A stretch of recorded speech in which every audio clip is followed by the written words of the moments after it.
Lunes 5 de septiembre. Saludos, señoras, señores, bienvenidos como cada día a este espacio, a esta revista de prensa, a este recorrido que nos gusta hacer cada mañana por las portadas de los periódicos, por el kiosco, por las noticias que aparecen publicadas en los medios de comunicación cordobeses, Diario Córdoba, ABC de Córdoba, El Día de Córdoba, también como siempre vistazo a la prensa digital. Hoy, como es habitual los lunes, solo hay una coincidencia, que es la fotografía de apertura, el resto de temas son propios. El Diario de Córdoba ha escogido esa foto que firma a J. González para la victoria del Córdoba, y enésima victoria del Córdoba en el Arcángel. El Córdoba demuestra su pegada, titula 3-0 frente al Fuenlabrada, que venía de gallito, y que se fue pues con esa goleada. 3-0 con goles de Simo, hay un error aquí en la portada de Córdoba, Simo, Quique Márquez y Diarra. El diario ABC, bueno, el titular lo están viendo: para la movilidad sostenible, municipios y empresas se alían para fomentar la movilidad sostenible. Ahora hablamos de este asunto tan interesante. El diario ABC, el titular de apertura es para una entrevista al consejero de Presidencia de la Junta, al veterano Antonio Sanz. Andalucía es ahora la región más atractiva para invertir, dice Antonio Sanz, después de los 4 años de gobierno del Partido Popular. Bueno, yo no le voy a quitar la razón y se la voy a dar a Antonio Sanz. Es muy habitual a los políticos que se apunten todos los éxitos y que se pongan de perfil cuando las cosas no salen bien. No sé si tanto ha cambiado Andalucía en estos 4 años como para que sea ahora la región más atractiva para invertir y no lo fuera hace tiempo, o dejaría de serlo en caso de que hubiese un cambio de gobierno. Él lo piensa así lo expone en esta entrevista. La foto que firma Valerio Merino: el Córdoba prolonga su arranque de liga fulgurante, victoria solvente 3-0 ante el Fuenlabrada, uno de los favoritos de la categoría, que mantiene a los blanquiverdes como líderes. En la foto, Diarra, que celebra el tercero de los goles. La foto del Córdoba también para celebración del gol de Diarra. Foto, bueno, en otro momento, pero del mismo hecho, la celebración del tanto. Igual que el diario El Día, que también ha escogido esta celebración para la foto de apertura. Otra noche de goles y euforia, y de nuevo Diarra corriendo y todo el mundo persiguiéndole. Diarra corre a celebrar su gol al Fuenlabrada con Gudel y Cedric Trasel. Gudeli y Cedric Trasel. Los blanquiverdes dieron un nivel muy alto ante un rival poderoso y siguen ilusionando a su afición. Así que nueva victoria, solo quedan 3 equipos invictos en la categoría. Bueno, quedan ganado 2 partidos y uno de ellos es el Córdoba, que marcha primero en la clasificación. Creo haber oído la redacción esta mañana que el Córdoba ha enganchado un año consecutivo, 365 días ya, como líder, sumando segunda RFEF y primera RFEF. Un año lo más alto de la tabla, que creo que debe ser casi un récord. El titular del día: 1 de cada 4 médicos se jubilará en la próxima década. Bueno, han utilizado unas estadísticas del propio Colegio de Médicos para sacar este dato preocupante. 2 fotos más, una para el gerente de Cáritas, para Salvador Ruiz. Cáritas alerta del aumento de las familias que solicitan ayuda para pagar la luz, dice la parte alta, y la parte baja, la bajada de la Virgen de la Sierra de Cabra, que bueno, tuvo un recibimiento multitudinario. Poco a poco este tipo de celebraciones populares, religiosas o laicas, pues están recuperando mucho el público, y ya que son sonetes de tras 2 años de pandemia y tal, pues que se nos hace un poco repetitivo, porque efectivamente vuelve el público masivo, en este caso a la bajada desde la ermita de la Sierra hasta el pueblo de Cabra de la Virgen del municipio de Cabrense. Vamos con el repaso. Decía, el Diario Córdoba abre hoy con la sostenibilidad, la movilidad sostenible. La semana que viene, el día 15, comienza la Semana de la Movilidad, con distintos actos. Ya conocieron, informamos el viernes en el informativo de la actividad que prepara el Ayuntamiento, muy habitual, con actividades en el Centro de Educación Vial, marchas en bicicleta, campañas de concienciación, etcétera, etcétera. La Diputación se suma también este año a este modelo, a esta celebración, con unas jornadas sobre movilidad, una jornada de movilidad eléctrica y eco. Básicamente va a consistir en un encuentro entre empresarios y administraciones, instituciones, para hablar de movilidad sostenible, de vehículos, como le digo, eléctricos, vehículos de bajas emisiones, vehículos eco. Son unas jornadas que se celebrarán el fin de semana, 16, 17 y 18 de septiembre, y van a hablar de coche eléctrico como alternativa cada vez más usual. Hay varios problemas, como saben, en cuanto a la transición del coche de combustible fósil al coche eléctrico. El primero, están viéndolo, es la recarga. No todo el mundo tiene a su disposición un suministrador de energía para su coche eléctrico, sobre todo durante la noche, que durante el tiempo que está el coche más tiempo estacionado, el periodo y más tiempo parado el coche. Pero es que además otro hándicap importante, que es el alto precio que tienen estos vehículos. Se están trabajando en muchos países, entre ellos España, por abaratar precios, por incentivar el consumo, la transición ecológica. Pero no es tan sencillo, porque los coches parten con una diferencia de precio importante, del doble prácticamente, que un coche de su misma gama, siendo eléctrico que siendo de combustible fósil. En cualquier caso, esta jornada lo que intentan es acercar con una variante o una vertiente importante, y es el vehículo eléctrico en su aplicación a la administración pública. ¿Por qué? Pues bueno, muchos saben que hay muchas administraciones que disponen de vehículos sin plantilla, desde los autobuses de transporte hasta vehículos de la policía local, por ejemplo, o protección civil, o no sé, los vehículos que utilizan los bomberos, los vehículos del parque móvil en el que se mueven alcaldes, concejales, etcétera. Bueno, pues ahí se va a hablar en esta jornada del vehículo eléctrico, del vehículo eco, del vehículo con bajas emisiones, y de cómo acceder desde las empresas, porque son unas jornadas que se montan a media entre la Agencia Provincial de la Energía y Atradeco, la Asociación de Empresas de Vehículos. Bueno, pues cómo se accede también a los concursos públicos para poder entrar en ese tipo de licitaciones, para poder vender los coches en la administración. Claro, una administración que tenga X dinero, que tenga, no sé, 100.000 euros para comprar unos coches, si son de gasoil o gasolina o son eléctricos, la diferencia es importante. Igual de comprar por un camino te compras 4, pero otro te compras 2. Bueno, pues ahí andan en estas jornadas. Creo que es interesante, más que el hecho en sí, la jornada en sí, el concepto. Vemos como poco a poco se va incorporando el concepto ecológico a nuestra vida. Hace algunos años, bueno, parece que la ecología era un tema de catastrofista y de hecatombe y tal, y ahora todo el mundo mira y todo el mundo piensa en que hay que ahorrar en combustible, que hay que ahorrar en electricidad, que hay que proteger el medio ambiente. Vamos, de hecho, a tener varias referencias durante este programa a proyectos medioambientales o ecológicos, o al menos sostenibles. Bueno, seguimos. El diario ABC habla en su portadilla, hemos visto la portada, que bueno, aparte del Córdoba se nos escapa un poco del ámbito, pero sí habla en la página web y la portadilla de la colada. Saben que hay un problema muy serio en Los Pedroches con suministro de agua y unas obras que no acabamos de ver en la punta. Dice el diario ABC, lo señala Rafa Verdú, que arranca las obras de conexión de la colada sin opción a acelerar los plazos, que eso es el problema, que no hay manera de acelerar los plazos. Bueno, y hay que reconocer y hay que felicitar a las administraciones, porque se ha hecho todo en tiempo récord. Se han encargado las obras, se han licitado y se han adjudicado en un tiempo récord.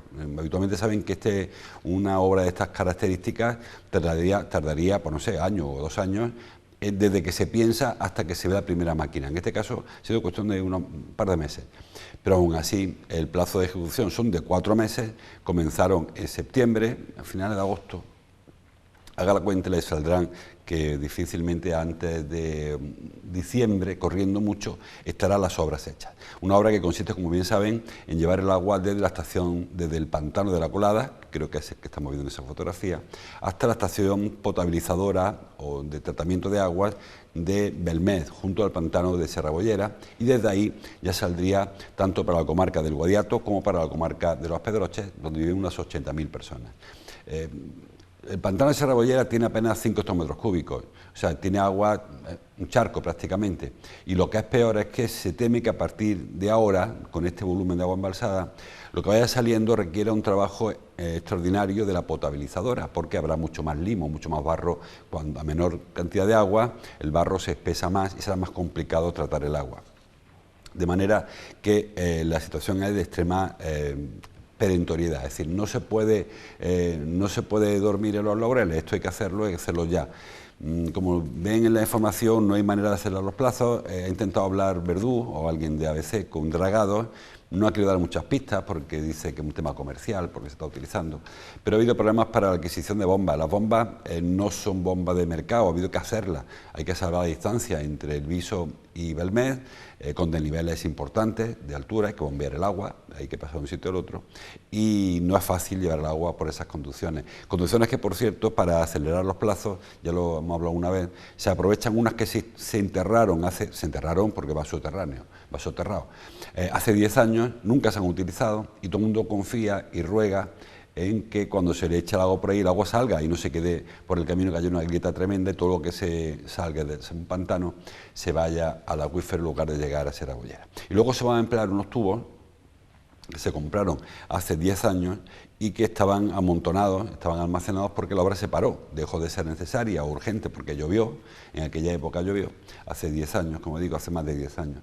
Después de la sequía, después de las inundaciones de 2008, 2009, 2010, pues se detuvo la obra, una obra que había comenzado en la anterior sequía y a partir de ahí se paró la obra porque se vio que no era necesaria. Claro, de aquellos polvos, nunca mejor dicho, llegan ahora estos lodos y lo que no se hizo entonces ahora haría falta. Bueno, pues había una parte ya enterrada y una parte adquirida para enterrar también, que nunca se llegó a utilizar. Los tubos, estas cañerías grandes, están almacenados al sol, y ahora hay que ver si sirven o no sirven. Dice la Confederación del Guadiana, que es quien va a hacerse cargo del trasvase, porque la Colada es Confederación Hidrográfica de Guadiana, también es andaluza, por cierto. Asegura la Confederación que las obras, que los tubos están aparentemente en buen estado, que los que han revisado, los primeros que han sacado están bien, y que claro, se supone que los que han revisado son los que están más expuestos, los que estén más al fondo de la pila de tubos estarán más protegidos. Así que todo parece que por ahí nos ahorramos. No es solo el dinero, que es importante, sino el tiempo, porque este tipo de canalizaciones de kilómetros no es fácil, no te llega al Leroy Merlin a comprar un tubo para ir de la Colada a Belmez. Supone que habrá que hacer eso con otro tipo de suministradores. Como digo, la obra va bien en cuanto a plazos de inicio, pero va mal en cuanto a lo que los vecinos querrían, lo que querríamos todos, y difícilmente se llegue a diciembre. Si no llueve antes de que el pantano se vacíe del todo, habrá que inventar algún sistema, mediante cisterna, mediante cisterna para proveer de agua esa zona, porque el grifo se va a secar y hablamos de quizás de aquí a 15, 20 días, un mes como mucho, no hay agua para más en todo lo que es el Guadiato y lo que es Los Pedroches, en torno a 80.000 habitantes. La Guadiana, Confederación del Guadiana, ya tiene un tema en su currículum parecido. La llanura de la Mancha, que es como si hablamos del doble de Córdoba en extensión, pero habitantes casi esos 80.000, que hablamos también de Guadiato y Los Pedroches. Tiene problemas también endémicos de falta de agua, ahí tampoco llueve, también hay problemas con la sequía, y ahí había que rellenar pantanos también sin agua. Ahí se escogió la forma del trasvase desde la cabecera del Tajo, del Tajo Segura, llevarlo a este pantano. Y pasó igual que aquí, por cierto, en aquel caso fue al contrario. Había una obra en marcha y en el 2013 el gobierno central, que entonces estaba en manos de Mariano Rajoy, paró las obras porque no hacían falta. Igual que aquí lo paró la Junta del PSOE, allí lo paró el gobierno del PP. y hace unos meses se han retomado las obras y parece que van un poco más ágiles que estas porque se empezó un poco antes. Pero pasa igual que aquí, un partido le echa la culpa al otro de que tú lo paraste, me obliga a mí ahora a hacerlo de emergencia y yo soy que te da explicaciones de por qué no hay agua cuando había agua. Si habría agua si se hubiese empezado en su fecha, como ocurrió con la colada, si en marzo, cuando el decreto de sequía se puso en marcha, se hubiese empezado a activar este mecanismo para llevar agua de la colada a Sierra Bollera. No se hizo entonces y ahora pues se va a llegar tarde. Más cosas. El diario El Día, el titular es un titular preocupante en cuanto a la sanidad, atención sanitaria. 1 de cada 4 médicos se jubilará en la próxima década, pero el dato es aún peor, el del que publica Ángela Alba en esta información, porque el 46% de los médicos de Córdoba tiene más de 55 años, no el 26% como señala esa información. Lo que pasa es que parte de estos están ya jubilados, por eso no lo mete en este dato. Pero casi la mitad, el 46% de los médicos tiene más de 55 años, con lo cual, pues de aquí a 10 años prácticamente estarán jubilados. El problema es que no se incorporan tantos médicos como salen para mantener la ratio. Una ratio, por cierto, que ya es baja. En Córdoba hay 219 habitantes por cada médico. Es una ratio pequeñita para lo que hay en Andalucía. Por ejemplo, en Jaén hay 307 habitantes por médico, pero está por debajo de la media andaluza, española y de la media europea, por supuesto. Hace falta facultativos. ¿Por qué no hay médicos? No porque no se formen, y muy bien, por cierto, en la Universidad de Córdoba, sino porque hay una serie de circunstancias, lo he comentado 1000 veces, entre que los contratos no son buenos, que los sueldos son peores que en otras comunidades autónomas y en otros países. La estabilidad laboral no es la mejor. Hay comunidades autónomas que hacen contratos de 1 año, de 6 meses. Aquí hay contratos de un fin de semana para relevar a un médico que causa baja en Pozo Blanco, por ejemplo. Entonces, claro, las condiciones hacen que los médicos, los jóvenes, los chicos y las chicas que acaban la carrera de medicina, pues se vayan a otro sitio donde encuentran mejores salarios, mejores condiciones laborales, contratos con más estabilidad, y cuando hacen falta médicos, pues no tenemos. Y va a ser un problema. El grupo de entre 30... menores de 35 años hay 903 sobre 4.000 médicos jubilados, colegiados. De 4.400 solo hay 900 que tengan menos de 35 años, mientras que más de 55 están los 1.100 estos mayores en edad de jubilarse, más otros 800 que ya están jubilados o están en fase última de su periodo laboral, que son, como digo, 370, y luego hay un grupo de 500 que están ahí también en fase. O sea, 800 más 1.200, pues 2.000 de 4.000 médicos están a punto de la jubilación y sin un relevo a la vista, a corto plazo, que es el problema, no que se jubilen, tuvo de hecho jubilarse, lógicamente, pero no se plantea relevo. Y repito, no es que no haya médicos formados, no es que no se forme bien a los médicos, sino que encuentren mejores condiciones laborales y salariales en muchos otros sitios, y contra su voluntad en muchos casos, porque preferirían quedarse en Córdoba. Las chicas y los chicos que acaban los estudios de medicina pues se van de nuestra provincia, de Andalucía, esto no es un tema solo de Córdoba, un tema que afecta a toda Andalucía, se están yendo. Hemos sufrido las consecuencias del orden médico durante la pandemia, que parece cada vez más que la olvidamos. Pero ya recordamos qué pasaba durante la pandemia, cuando había centros prácticamente que funcionaban sin facultativos, porque o bien no daban abasto, o bien estaban también convalecientes, porque los médicos también son, lógicamente, pacientes cuando les toca. Y no había médicos para atender a los enfermos, con listas de espera tremendas. Ahora se va corrigiendo poco a poco, pero desesperadamente poco a poco, es decir, no somos capaces de recuperar un ritmo para nada en cuanto a la lista de espera, y nos encontramos con que para un médico de cabecera hay que esperar 2 o 3 días como mínimo, para un especialista pues semanas o meses, y para algunos departamentos, algunas unidades como salud mental, por ejemplo, años. Desde que una persona, médico de cabecera, de médico de familia, le dice que le vea al psicólogo, pueden pasar años para una depresión o para una ansiedad, que normalmente esas cosas o se curan antes o no se curan. Bueno, más cosas que los periódicos. Vamos con el repaso en las portadas. El diario Córdoba titula en su portada que el precio del transporte escolar sube en Córdoba un 9% por el combustible. Hay una polémica ahí entre la asociación de empresas que se dedica al transporte escolar, al transporte en general, pero ahora especialmente con el transporte escolar, y la administración, porque esta asociación ha pedido a la Junta que fije una cláusula similar a la que tienen las constructoras, es decir, yo fijo un precio por un servicio, pero si durante el desarrollo del servicio aumenta los costes, yo aumento mi precio, algo que evidentemente ahora no pasa, por eso lo reclama. Saben que ahora ha pasado con las obras, con la obra pública. Si la obra pública, por ejemplo, encarga un puente, no sé, por 10 millones de euros, y cuando empieza a trabajarse sube los combustibles, o sube el precio del hormigón, o sube el precio del acero, y en vez de 10 cuesta 15, automáticamente, sin negociación, se adecúa el precio nuevo al real. Bueno, pues las empresas de transporte piden que la Junta haga algo parecido. La Junta dice que no hay esa posibilidad, no esa opción, porque no se permite, pero que ellos ya han aumentado la dotación un 25%. Claro, un pequeño truco, no significa que aumente el 25% lo que destina la Junta a transporte escolar, a que cada empresa se le incremente el recibo, sus ingresos, un 25%, porque puede ser que haya más empresas o lo que fuera. La cosa es que el precio ha aumentado un 9%, sobre todo en consecuencia de lo que todo el mundo sabe, que es el incremento en el precio del combustible. Que en parte asumirá la empresa, en parte asumirá la administración, en parte asumirá la AMPA, sobre todo en los colegios privados, donde probablemente se le incremente bastante el recibo del transporte. Entrevista a Fran de la Torre, la portada del diario Córdoba. Fran de la Torre, saben, es el presidente de Hostecor, de la patronal de la hostelería, y habla también del precio del IPC, de la subida de los artículos. He pasado, dice Fran de la Torre, de pagar 1.200 euros a 3.000 euros la factura de la luz. Eso a él es su establecimiento, pero creo que cualquier persona sabe. Yo creo que casi habría ya quien firmara pagar el doble de este agosto con el agosto pasado, porque ha habido facturas espeluznantes por ahí. En el caso de Fran de la Torre, 3.000 euros son muchos euros en un negocio. Es verdad que 1.200 ya para una casa ya sería un dineral. Cada uno también trabaja en su entorno, en su ámbito. No nos sorprende a nadie este tipo de facturas, hemos visto peores.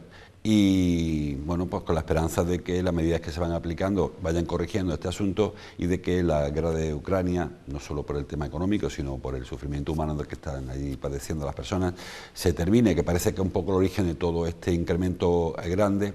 No, repito, empezó a subir la luz antes de que llegara a Ucrania, ya Rusia a Ucrania, pero es verdad que ya hubo unos meses de preguerra, de calentamiento, donde ya empezaron las bolsas a notar que había un ambiente de prebélico y incrementar los precios, y las constructoras subieron sus precios de hormigón, las eléctricas empezaron a acumular.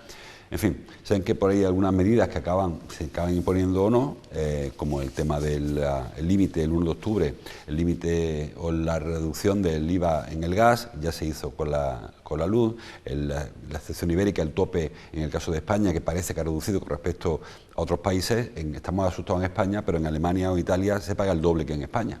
También es verdad que ganará más dinero allí, pero el precio de la luz está disparado, muy disparado, en Alemania, en Francia o en Italia. Es decir, que esto no es por consuelo, pero no es un tema que nos afecte solo a nosotros, sino que afecta a todos los países de la zona euro, por la dependencia excesiva que había o que hay todavía de Rusia, del gas ruso, y eso ha hecho que la guerra de Ucrania la estamos pagando nosotros en los bolsillos.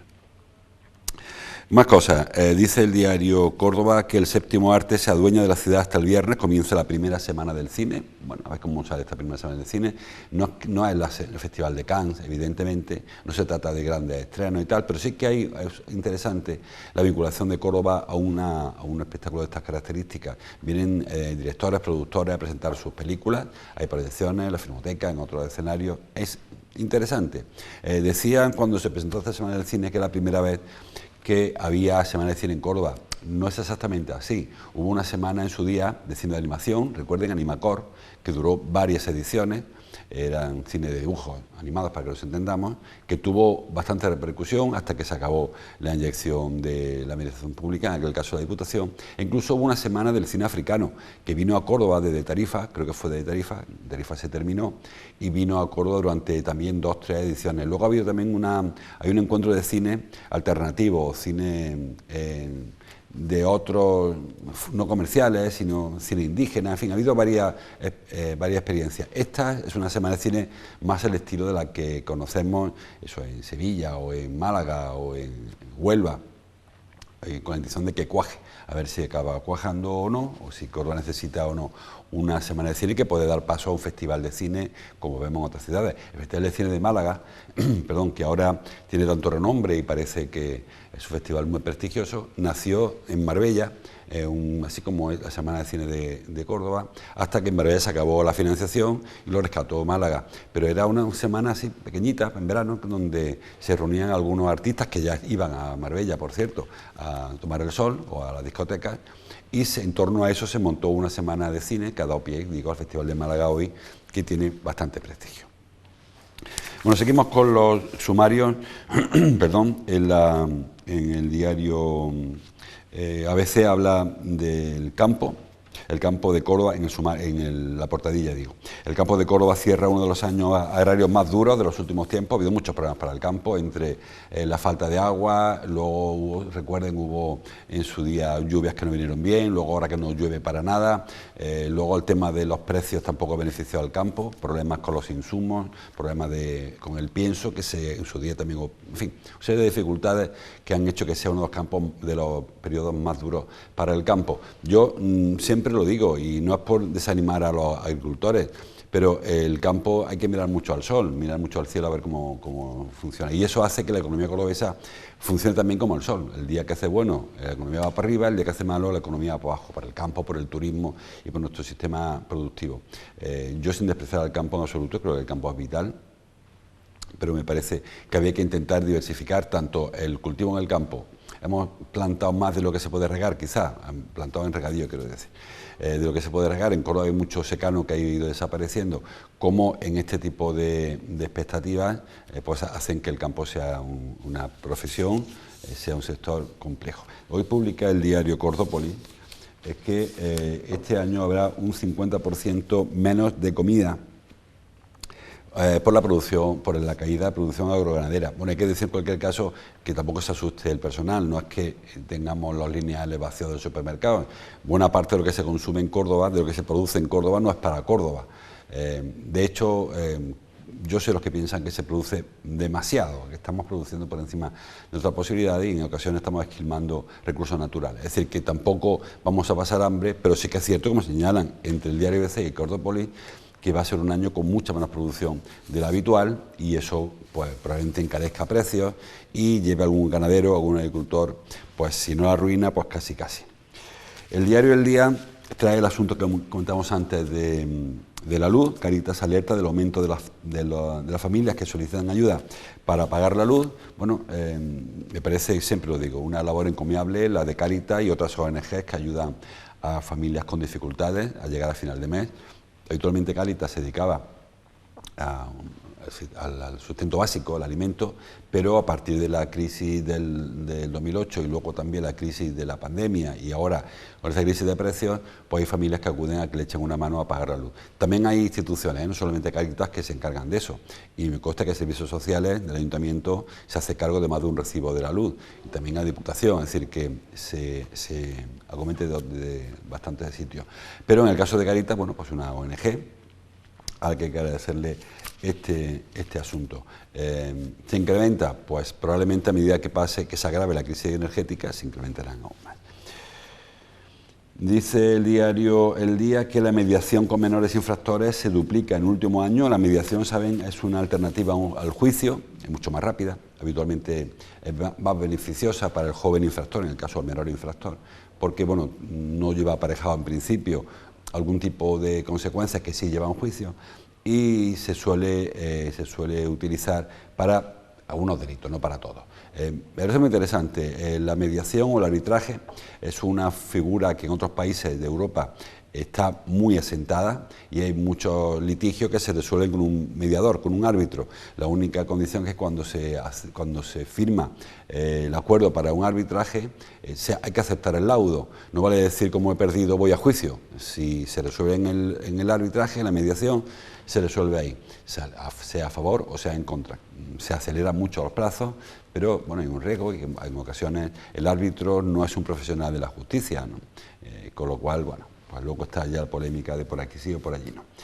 La otra referencia que es el diario El Día para la cultura, el 27 certamen de creación audiovisual de Cabra, selecciona 58 cortos. Hay más, aparte del Festival de Córdoba de cine, hay algún otro hemos estado viendo este verano en Inaja, un festival de audiovisual, también el de Cabra, en fin, que hay bastantes más experiencias que no solamente el de Córdoba, que comienza esta tarde, como digo.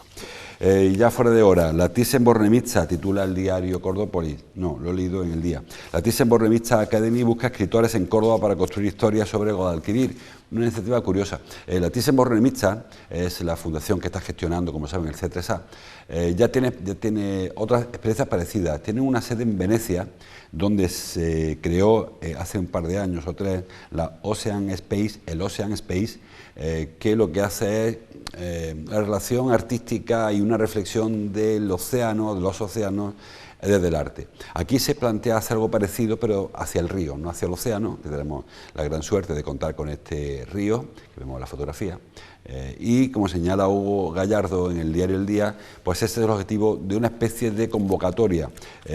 A los escritores seleccionados se les va a dar 200 euros, no es para hacerse ricos, pero sí que es muy interesante una reflexión acerca del río, de cualquier caso, de cualquier ámbito, una poesía, un relato, una ficción, un artículo, un ensayo, cualquier cosa sirve. Luego se hará una especie de blog, se alojará en la web de la Thyssen-Bornemisza y se hará reflexiones sobre el río, aspectos históricos, culturales, aspectos mitológicos, el que sea, cada cual por donde quiera salir.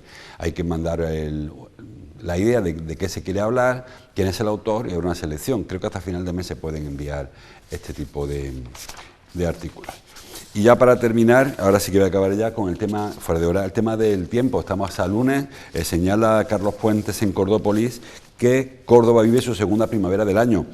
Ambiente soleado y máximas por debajo de los 35 grados. Semana tranquila esta va a ser, una semana con máximas de 34, 33, 35 grados y mínimas por la mañana fresquito a las 6 de la mañana, 7 de la mañana, en torno a los 12, a los 14, 16 grados. Temperatura ideal, que, bueno, como siempre suele pasar en Córdoba, no dura toda la vida. Esta semana la tenemos así, parece que el domingo llega de nuevo el calor, pero como anticipo de la lluvia, que, bueno, es muy pronto para hablar de lluvia, pero parece que para las siguientes semanas es probable que al final, estamos a lunes de esta, al final de la semana próxima aparezcan las nubes. Esta semana va a ser una semana de cielo despejado, con este ambiente soleado, máximas por los 35 grados, noches fresquitas, hay que incluso cerrar la ventana, 14, 16 grados de mínima. Y final de semana parece que el viento que está llegando de poniente, del oeste, del océano, que tiene a nuestro anticiclón favorito en el África y no deja subir a España, se mantiene, nos ahorramos la temperatura, pero parece que viene un viento del norte con borrasca y ahí se colará por el sur la borrasca, en fin, cosa de los meteorólogos. Que esta semana tranquila, la semana que viene sube con la temperatura y el final de semana que viene es probable que empiece a llover para alivio de todos, que ojalá que sea así. Hasta aquí llegamos. Mucho más información en los periódicos. Como cada día les invito a que bajen al kiosco, que escuchen la radio, que vean la televisión sobre todo y que si les apetece mañana lo hagan con nosotros. Hasta entonces, como siempre, gracias por su atención.